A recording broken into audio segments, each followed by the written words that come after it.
सारथी।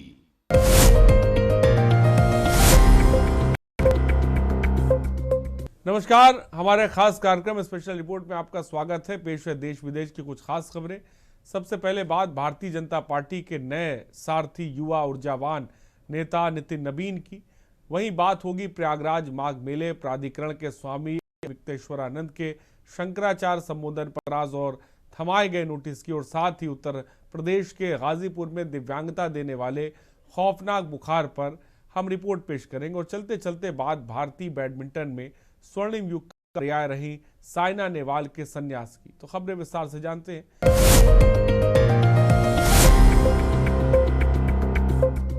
देश की सियासत में मंगलवार को एक नया अध्याय जुड़ गया। भारतीय जनता पार्टी को अपना नया सारथी मिल गया। बिहार की जमीन से निकले युवा और ऊर्जावान नेता नितिन नबीन ने आधिकारिक तौर पर भाजपा के 12वें राष्ट्रीय अध्यक्ष के रूप में कार्यभार संभाल लिया और दिल्ली स्थित पार्टी मुख्यालय में प्रधानमंत्री मोदी और अमित शाह की मौजूदगी में उनका राजनीति किया गया। कब कौन बना बीजेपी राष्ट्रीय अध्यक्ष? अटल बिहारी वाजपेयी, कार्यकाल 1980-1986। लाल कृष्ण आडवाणी, पहली बार, कार्यकाल 1986-1991। दूसरी बार, कार्यकाल 1993-1998। तीसरी बार, कार्यकाल 2004-2005। मुरली मनोहर जोशी, कार्यकाल 1991 से 1993। कुशाभाऊ ठाकरे, 1998 से 2000। बंगारू लक्ष्मण, कार्यकाल 2000 से 2001। जोना कृष्णमूर्ति, 2001 से 2002। एम वेंकैया नायडू, 2002 से 2004। राजनाथ सिंह, पहली बार, कार्यकाल 2005 से 2009। दूसरी बार, कार्यकाल 2013 से 2014। नितिन गडकरी, कार्यकाल 2009 से 2013। अमित शाह, कार्यकाल 2014 से 2020। जेपी नड्डा, कार्यकाल 2020 से 2024। नितिन नबीन, कार्यकाल दिसंबर 2025। नितिन नबीन भाजपा के निर्विरोध 12वें राष्ट्रीय अध्यक्ष। देश की सियासत में मंगलवार को नया अध्याय जुड़ गया। दरअसल भारतीय जनता पार्टी को नया राष्ट्रीय अध्यक्ष मिल गया। नितिन नबीन ने औपचारिक रूप से पार्टी के 12वें राष्ट्रीय अध्यक्ष के रूप में कार्यभार संभाल लिया। इस मौके पर प्रधानमंत्री नरेंद्र मोदी, केंद्रीय गृह मंत्री अमित शाह समेत भाजपा शासित राज्यों के मुख्यमंत्री और पार्टी के शीर्ष नेता मौजूद रहे। आपको बता दें कि लोकसभा चुनाव 2024 के बाद ही भारतीय जनता पार्टी के राष्ट्रीय अध्यक्ष जेपी नड्डा का कार्यकाल समाप्त हो गया था। ऐसे में जेपी नड्डा के विकल्प के रूप में नितिन नबीन को चुना गया। बीजेपी ने नितिन नबीन दिसंबर में पार्टी का कार्यकारी अध्यक्ष नियुक्त किया और सबको चौंका दिया था। अब परमानेंट तौर पर उन्हें अध्यक्ष चुन लिया गया है। नितिन जी मेरे बॉस, मैं कार्यकर्ता, मोदी ने कहा। भाजपा मुख्यालय में नितिन नबीन का ऐलान किया गया। इस मौके पर पीएम मोदी ने उनका माला पहनाकर स्वागत किया। मोदी ने कहा, भाजपा ऐसी पार्टी है जहां लोगों को लगता होगा कि मोदी जी इतनी छोटी उम्र में मुख्यमंत्री बन गए, हेड ऑफ द गवर्नमेंट बन गए। इन सबसे बड़ी चीज है कि मैं बीजेपी का कार्यकर्ता हूं, लेकिन मैं मानता हूं नितिन जी मेरे बॉस हैं और मैं कार्यकर्ता हूं। बता दें कि भाजपा मुख्यालय में सोमवार को अध्यक्ष पद के चुनाव हुए थे। किसी और उम्मीदवार का नामांकन न आने से नबीन निर्विरोध चुने गए। बीजेपी के प्रेसिडेंट नितिन नबीन को केंद्र सरकार ने जेड कैटेगरी की सुरक्षा दी है। यह ऐलान मंगलवार सुबह उनके कार्यभार संभालने से पहले किया गया। जेपी नड्डा को भी सरकार ने इसी तरह का सुरक्षा कवर मिला था, जिसमें सीआरपीएफ वीआईपी सुरक्षा विंग व्यवस्था संभाल रही थी। केंद्रीय सुरक्षा सूची के तहत वीआईपी सुरक्षा कवर सबसे ऊंचे Z+, ASL से लेकर Z+, ZY, Y+ और कैटेगरी होता है। लोगों को लगता होगा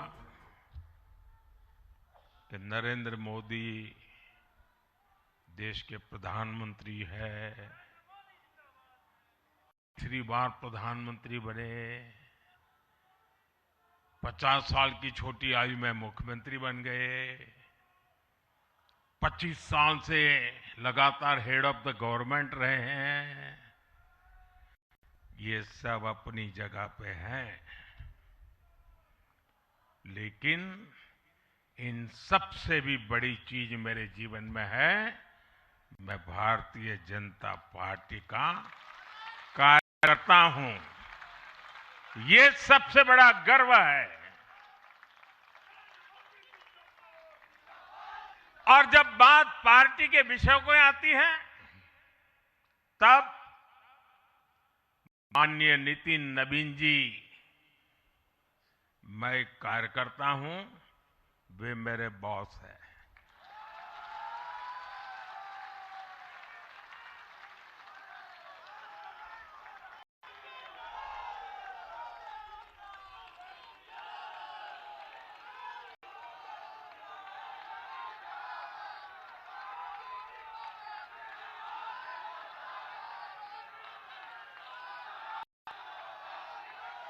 अब माननीय नितिन नवीन जी हम सभी के अध्यक्ष हैं। कैसे हुई नितिन नवीन की ताजपोशी? बता दें कि 5 बार के विधायक नितिन नवीन के पास इससे पहले सबसे बड़ा पद बीजेपी युवा मोर्चा के राष्ट्रीय महासचिव का रहा। इस जिम्मेदारी को निभाते हुए नवीन ने अपनी कार्यकुशलता की छाप छोड़ी थी। नितिन नवीन जैसे युवा नेता को संगठन के शीर्ष पद सौंपना ये बताता है कि बीजेपी अब पूरी तरह से नेक्स्ट जेन लीडरशिप पर फोकस कर रही है। बीजेपी अब 2029 और उसके बाद भारत की तस्वीर देख रही है। यही नहीं, आरएसएस भी कहता है कि बीजेपी को भविष्य की लीडरशिप पर फोकस करना चाहिए। आपको बता दें कि बीजेपी ने 45 साल के युवा चेहरे को पार्टी की बागडोर सौंप कर साफ कर दिया है कि पार्टी की नजर नए नेताओं को आगे लाने पर है। नितिन नवीन के पास संगठन और सरकार दोनों का बेहतरीन अनुभव है, जिसे देखते हुए पार्टी ने कार्यकारी अध्यक्ष नियुक्त किया। नितिन नवीन युवा हैं, आक्रामक है और नई पीढ़ी की भाषा को समझते हैं। यही नहीं, उन्हें युवाओं को पार्टी से जोड़ने की कला आती है। वही बीजेपी युवा मोर्चा के राष्ट्रीय महामंत्री रह चुके नवीन को छत्तीसगढ़ विधानसभा चुनाव के लिए सह प्रभारी नियुक्त किया गया था। कहा जाता है कि प्रचार अभियान और चुनाव प्रबंधन की रणनीति बनाने में नवीन के अहम योगदान था। इसी से बदौलत बीजेपी कांग्रेस को हरा पाने में कामयाब हो पाई थी। कहा जाता है कि इसी कामयाबी का फल पार्टी आलाकमान ने नवीन को पार्टी का कार्यकारी अध्यक्ष नियुक्त किया और अब उन्हें पूर्णकालिक अध्यक्ष चुना है। मैं आज के दिन माननीय प्रधानमंत्री जी के इस सबके साथ और सबके विकास के इस नारे को फलीभूत होता देख रहा हूं। हम लोगों ने लंबे समय से कुछ नारे को, भाजपा के कार्यकर्ता, हमारे जनसंघ काल के कार्यकर्ता लगातार कुछ नारे को गढ़ते थे। रामलल्ला हम आएंगे, मंदिर वहीं बनाएंगे, जहां हुए बयान मुखर्जी वो कश्मीर हमारा है, एक देश में 2 विधान 2 प्रधान 2 निशान नहीं चलेगा। साथियों, आज भाजपा के कार्यकर्ताओं ने वो कालखंड देखा जब अयोध्या का भव्य राम मंदिर का मार्ग प्रशस्त हुआ। आज जम्मू कश्मीर की जनता ने 370 धारा से मुक्ति का दौर देखा। आज सांस्कृतिक व राष्ट्रवाद की विचारें और मजबूत हो रही हैं। साथियों, मुझे याद है अब वो जब हम लोग आज श्रीनगर के लाल चौक पर तिरंगा लहराते देखते हैं तो गर्व की अनुभूति होती है।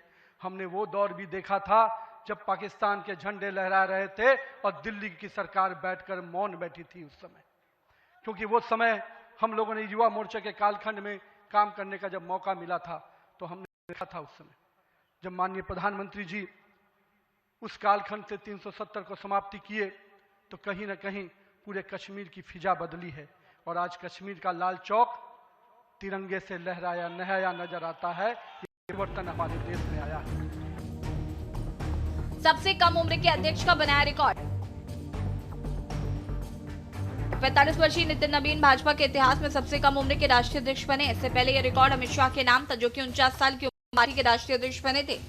नवीन की ताजपोशी को भाजपा के नेतृत्व में नई पीढ़ी के उभार के तौर पर देखा जा रहा है। बता दें कि भाजपा के राष्ट्रीय अध्यक्ष का चुनाव राष्ट्रीय परिषद करती है, जिसमें लगभग 5708 सदस्य शामिल हैं, जिसमें राष्ट्रीय परिषद और सभी राज्य परिषदों के सदस्य शामिल होते हैं, जो देश के 30 से अधिक राज्यों से आते हैं। लेकिन अगर केवल एक नामांकन होता है तो मतदान की जरूरत नहीं होती।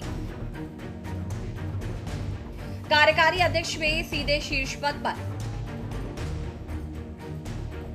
आपको बता दें कि नवीन को 14 दिसंबर 2025 को भाजपा का कार्यकारी राष्ट्रीय अध्यक्ष बनाया गया था। महज कुछ ही समय ही में उन्होंने संगठन के भीतर मजबूत पकड़ बनाई। अब उन्हें पार्टी के सर्वोच्च संगठनात्मक जिम्मेदारी सौंपी गई है। राजनीतिक जानकारों का मानना है कि नितिन नवीन की नियुक्ति से भाजपा युवाओं के नेतृत्व को आगे लाने का स्पष्ट संदेश दे रही है। वहीं आने वाले चुनावी दौर में उनकी भूमिका संगठन को नई दिशा देने में अहम मानी जा रही है। स्पेशल डेस्क की न्यूज इंडिया। आगे बढ़ते हैं। संगम की रेती पर माघ मेले की रौनक के बीच एक बड़ा धार्मिक और कानूनी विवाद खड़ा हो गया। प्रयागराज माघ मेला प्राधिकरण ने स्वामी अविमुक्तेश्वरानंद के शंकराचार्य संबोधन पर कड़ा रुख अख्तियार किया। प्रशासन ने सुप्रीम कोर्ट के आदेशों का हवाला देते हुए स्वामी जी को नोटिस थमाया और 24 घंटे के भीतर जवाब भी मांगा है। ये रिपोर्ट देखिए। प्रयागराज का माघ मेला जहां आस्था का सैलाब उमड़ रहा है, वहां इस बार शंकराचार्य की पदवी को लेकर कानूनी जंग छिड़ गई है। माघ मेला प्राधिकरण ने स्वामी अविमुक्तेश्वरानंद सरस्वती को एक नोटिस जारी कर हड़कंप मचा दिया। प्रशासन का कहना है कि जब मामला सुप्रीम कोर्ट में विचाराधीन है तो स्वामी जी शंकराचार्य शब्द का इस्तेमाल कैसे कर रहे हैं। प्रयागराज माघ मेला प्राधिकरण ने स्वामी अविमुक्तेश्वरानंद और शंकराचार्य संबोधन पर कड़ा रुख अपनाया है। सुप्रीम कोर्ट के 2022 के स्थगन आदेश का हवाला देते हुए प्रशासन ने उनसे जवाब मांगा है कि वे विचाराधीन मामले के बावजूद खुद को ज्योतिष पीठ का शंकराचार्य कैसे घोषित कर रहे हैं। प्रशासन ने नोटिस में स्पष्ट किया कि माघ मेला 2025-26 के दौरान स्वामी अविमुक्तेश्वरानंद के शिविर में लगे बोर्डों पर उन्हें ज्योतिष पीठ का शंकराचार्य प्रतिष्ठित किया जा रहा है। दरअसल ये पूरा मामला ज्योतिष पीठ के शंकराचार्य पद के अभिषेक से जुड़ा है। इस प्रमाण की आपको जरूरत है। ये प्रशासन तय करेगा कि हम शंकराचार्य हैं कि नहीं है। उत्तर प्रदेश का मुख्यमंत्री तय करेगा कि भारत का राष्ट्रपति तय करेगा। भारत के राष्ट्रपति को भी अधिकार नहीं है कि वो तय करे कि कौन शंकराचार्य है। शंकराचार्य का निर्णय शंकराचार्य करते हैं और हम निर्णित हैं। पुरी के शंकराचार्य जी ने हमारे बारे में कुछ नहीं कहा है। उन्होंने न तो कहा कि ये नहीं है और उन्होंने न तो कहा कि ये है।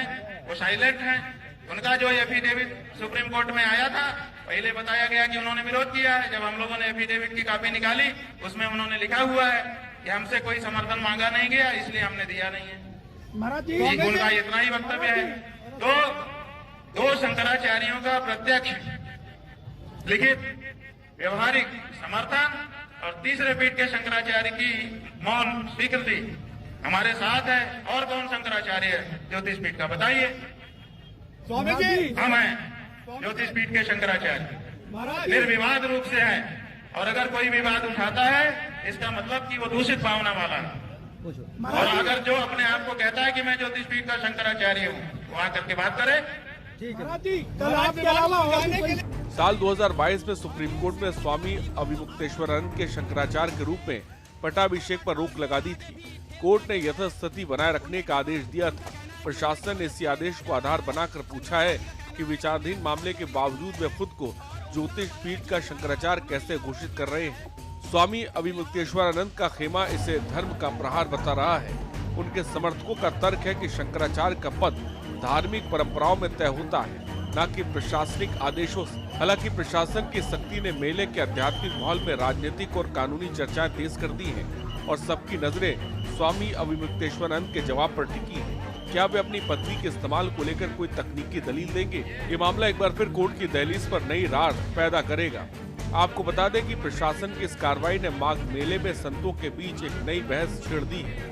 24 घंटे की समय सीमा खत्म होने के बाद क्या माघ मेला प्राधिकरण स्वामी जी के शिविर से शंकराचार्य लिखे बैनर हटवाएगा या फिर धार्मिक मान्यताओं के आगे कानून को बीच का रास्ता निकालना होगा? स्पेशल डेस्क के न्यूज इंडिया।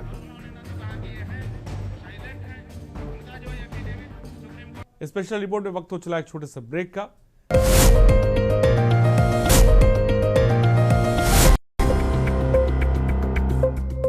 उत्तर प्रदेश के गाजीपुर से एक दिल दहला देने वाली खबर सामने आई। यहां एक रहस्यमयी बुखार ने 11 गांव को कोहराम मचा दिया। इस बीमारी का असर इतना भयानक है कि तेज बुखार के साथ झटके आ रहे हैं और अब तक 43 बच्चे और युवा अपनी शारीरिक क्षमता खो चुके हैं। आखिर क्या है ये बीमारी, इस रिपोर्ट में देखिए। दिव्यांगता देने वाला खौफनाक बुखार। प्रभावित जिले गाजीपुर।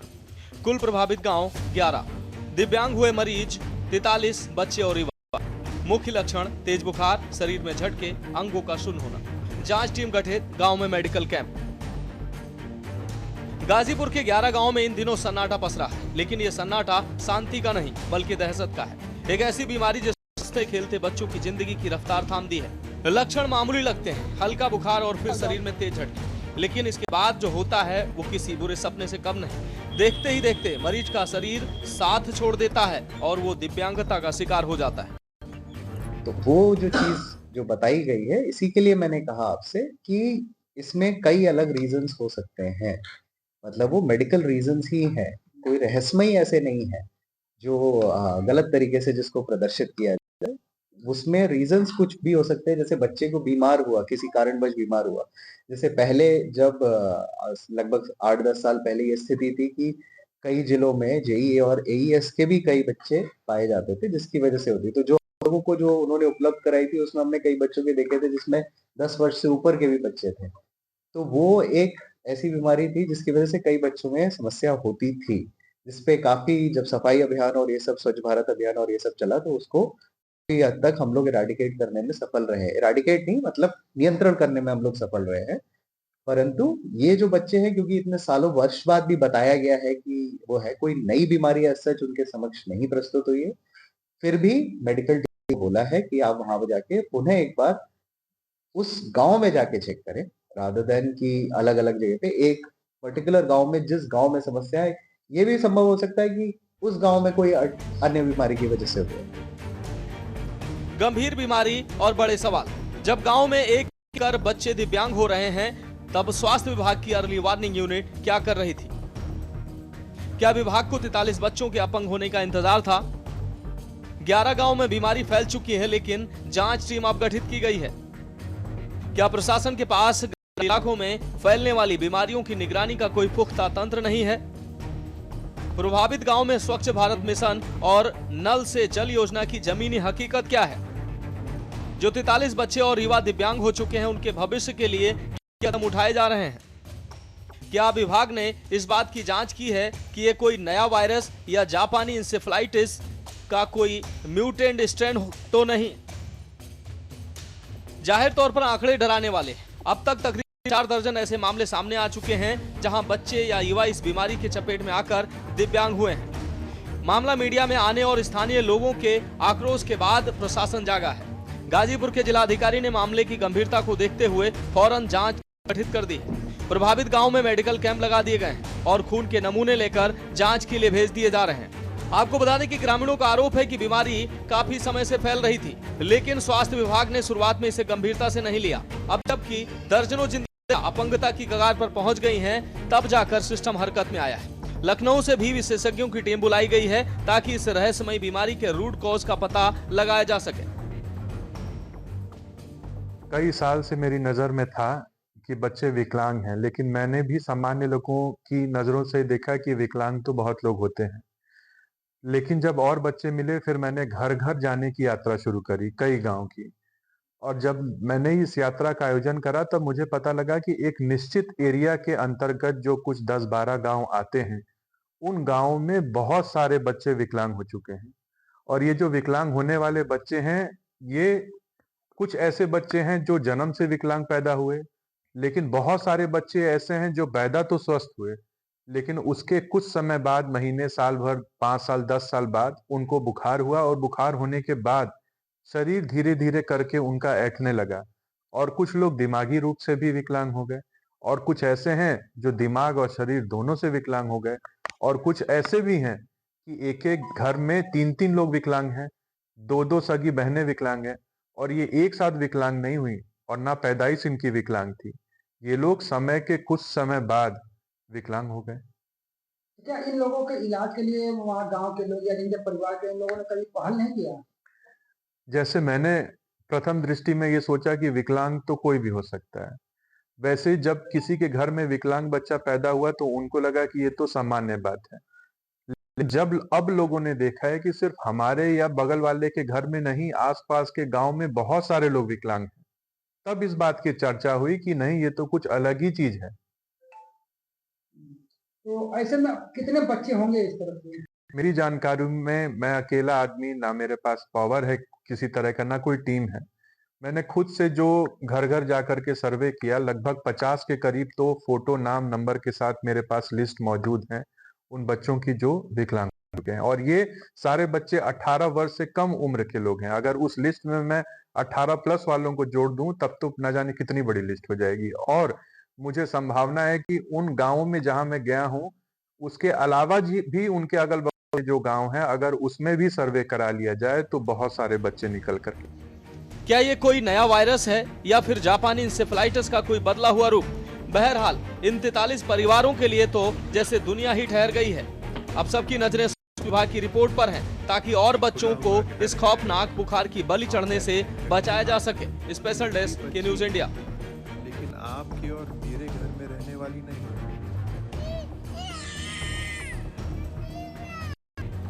और साइना नेहवाल के अंतर्राष्ट्रीय करियर का पर्दा एक चुपचाप विदाई के साथ गिर गया। बिना शोर, बिना समारोह, बस एक शांत ऐलान जिसने खेल जगत को सन्न कर दिया। और भारतीय बैडमिंटन में स्वर्णिम युग का पर्याय रही साइना ने अपने दम पर उस दौर में रास्ता बनाया। ये रिपोर्ट देखिए। Saina Nehwal then crown queen, 24 international title, 1 Olympic medal, 2 world championship medal, 400 से अधिक अंतर्राष्ट्रीय मैच जीते, लगातार ओलंपिक भागीदारी 2008 बीजिंग, 2012 लंदन, 2016 रियो। भारत में बैडमिंटन खेलने वाले बच्चों की रुचि में इजाफा। साइना ने रिटायरमेंट की घोषणा ऐसे समय की जब वे पिछले कई महीनों से अंतर्राष्ट्रीय सर्किट से बाहर थी। उनकी आखिरी प्रतिस्पर्धा उपस्थिति सिंगापुर ओपन 2023 में रही थी। इसके बाद बार बार चोट लौटने और सर्जरी की सलाह ने उनकी वापसी की संभावनाओं को लगभग खत्म कर दिया। सबसे दिलचस्प रहा साइना ने इस फैसले को किसी बड़े मंच, प्रेस कॉन्फ्रेंस या सोशल मीडिया पोस्ट के जरिए नहीं बताया। यह उस तरह की नाटकीय विदाई नहीं थी जो अक्सर दिग्गजों को मिलती है, बल्कि एक चुपचाप लिया गया फैसला है, ठीक वैसे ही जैसे साइना ने अपने करियर में ज्यादातर बातें की। भारतीय बैडमिंटन में पहला ओलंपिक पदक दिलाकर इतिहास रचने वाली साइना नेहवाल देश की पहली बैडमिंटन खिलाड़ी है जिन्होंने 2012 लंदन ओलंपिक में कांस्य पदक जीतकर भारतीय खेल के इतिहास में नया अध्याय लिखा। साइना नेहवाल का रिटायरमेंट होना एक युग का अंत है। उन्होंने भारत को सिर्फ मेडल नहीं दिए, उन्होंने भारत को लड़ने की इच्छा और हार न मानने की आदत दी। भारतीय बैडमिंटन की पोस्टर गर्ल और ओलंपिक पद विजेता साइना नेहवाल ने प्रोफेशनल बैडमिंटन से अचानक संन्यास लेने का ऐलान कर दिया। आपको बता दें, साइना का सफर आसान नहीं रहा। उन्हें कई मुश्किलों और संघर्षों से जूझना पड़ा। 17 मार्च 1990 को हरियाणा के हिसार में जब एक बच्ची ने जन्म लिया, परिवार में हर कोई खुश नहीं था। खबरों के मुताबिक दादी ने देखने से इनकार कर दिया क्योंकि वह लड़की थी, लेकिन किसे पता क्या था कि यही बच्ची एक दिन न सिर्फ अपनी दादी बल्कि पूरे देश का सिर गर्व से ऊंचा करेगी। कराटे से बैडमिंटन तक की राह। साइना अब 8 साल की थी, परिवार हैदराबाद शिफ्ट हो गया। भाषा अजनबी थी, दोस्त नहीं थे, लेकिन एक सपना था, माँ का सपना कि बेटी बैडमिंटन खेले। साइना की बैडमिंटन में एंट्री तभी हुई थी। साइना ने शुरू में कराटे भी सीखा और ब्राउन बेल्ट भी हासिल की, पर जल्द ही वे रैकेट की तरफ मुड़ी। वजह साइना की मां, जो खुद राज्य स्तर की बैडमिंटन खिलाड़ी रह चुकी थी। उनके अधूरे सपने को पूरा करने के लिए साइना ने रैकेट उठाया। बता दें कि कोचिंग और उपकरणों का खर्च बहुत ज्यादा था। परिवार परेशान था, लेकिन हार नहीं मानी। फिर एक दिन बदलाव आया। साइना राष्ट्रीय जूनियर टूर्नामेंट जीतने लगी, स्पॉन्सर मिलने लगे। आखिर भारत को पहली बार एक ऐसी खिलाड़ी मिली जो खेल को बदलने जा रही थी। हरियाणा के इस शटलर ने अपने करियर की चमक बहुत जल्दी दिखाई। साल 2008 में उन्होंने BWF वर्ल्ड जूनियर चैंपियनशिप जीती और उस साल बीजिंग ओलंपिक में भारत का प्रतिनिधित्व किया। 2008 में बीजिंग ओलंपिक के दौरान वे क्वार्टर फाइनल तक पहुंची और वही पहली भारतीय महिला बनी जो वहां तक पहुंची, लेकिन यह केवल शुरुआत ही थी। इस दौरान उन्होंने वर्ल्ड नंबर 5 वांग चेन को मात दी। हालांकि क्वार्टर फाइनल में इंडोनेशिया को मारिया क्रिस्टिन जुलियान्टी में हार गई। बताया जाता है कि महान कोच पुलेला गोपीचंद की कोचिंग से साइना ने अपने करियर को सबसे बड़ा मुकाम हासिल किया। 2012 में लंदन ओलंपिक में क्षण जब इतिहास बनाया गया। लंदन 2012 में 22 साल की साइना चौथी सीड थी। उन्होंने नीदरलैंड की जियो याओ और डेनमार्क की टेने ब्राउन को हराकर सेमीफाइनल में प्रवेश किया। हालांकि वांग यान से हार के बाद उन्हें ब्रॉन्ज प्ले ऑफ में वांग शिन से भिड़ना था। मैच के दौरान वांग शिन चोटिल होकर रिटायर हुई और साइना ने भारत का पहला ओलंपिक बैडमिंटन मेडल जीत लिया। देश में टीवी स्क्रीन के सामने बैठी लाखों लड़कियों ने साइना में अपना भविष्य देखा। लोगों ने कहा कि ये सिर्फ मेडल नहीं, साइना ने भारत की आत्मा जीत ली है। बहरहाल बैडमिंटन का वो कोर्ट अब पहले जैसा नहीं होगा, लेकिन जब भी भारतीय खेल के इतिहास में पन्ने पलटे जाएंगे, साइना नेहवाल का नाम सुनहरे अक्षरों में सबसे ऊपर चमकता दिखाई देगा। स्पेशल डेस्क के न्यूज इंडिया।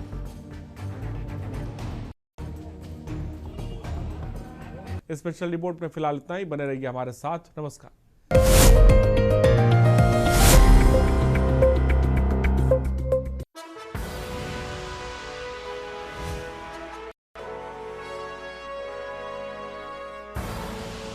आप देख रहे